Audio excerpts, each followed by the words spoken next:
Coming to get you, Bobber.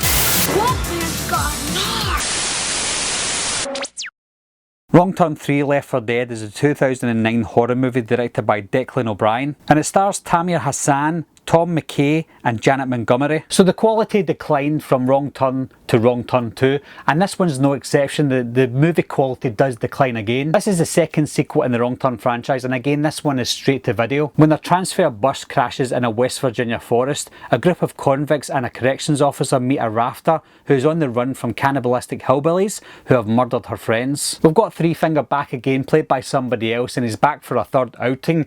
He did look like he died in the second movie when he got blasted with a shotgun and went straight into the water, but obviously he must have survived. In this one, the special effects took a turn for the worst. This time they used CGI rather than completely practical. They did use practical effects throughout the movie, but there was some dodgy choices of special effects. I think this one had a major improvement of the look and the feel of it. There was some moody atmosphere, and I think that was helped with the woods that they were in, with all the kind of foggy look and the darkness. It got to a point in this film where the criminals were just as bad as the cannibals, and I didn't care who killed each other.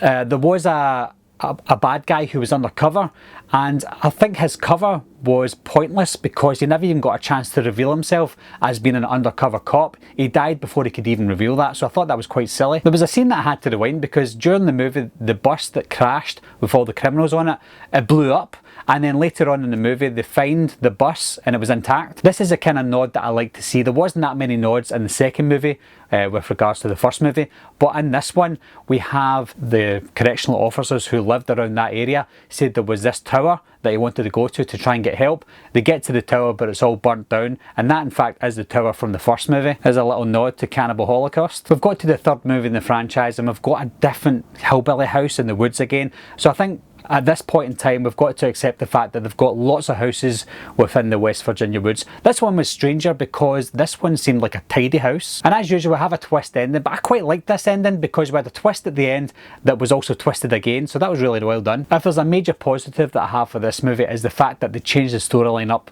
completely again, and that's something that so far up to the third movie I've liked about the franchise.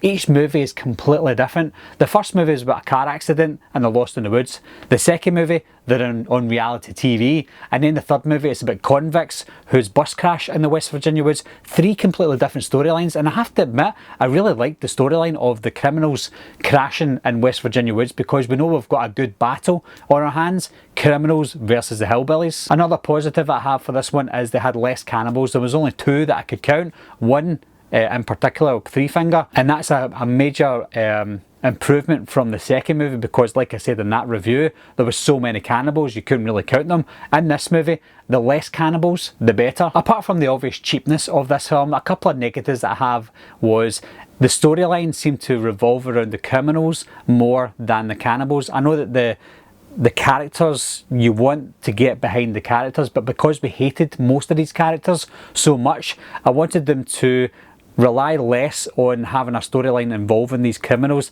I think that was a negative. Another one was one of the main bad guys, Chavez. He relied on this money. They found money in the woods, and it's as if he relied on that money too much, but he didn't even know that money existed until halfway through the movie. So I think that subplot was a little off-putting. Apart from that, guys, I think I was pleasantly surprised by this. I heard really bad things about Wrong Turn 3, and I heard it's a lot worse than Wrong Turn 2. I won't tell you if I like it better than it or not because I will do a ranking eventually in the future. I just think I was really surprised by this and I really enjoyed it. What do you think of Wrong Turn 3, guys? Do you think it was an improvement on Wrong Turn 2, or do you think it was better than the first one? As always, leave your comments down below. Anyway, guys, thanks a lot for watching. Thanks for subscribing. I'll see you soon. Bye-bye.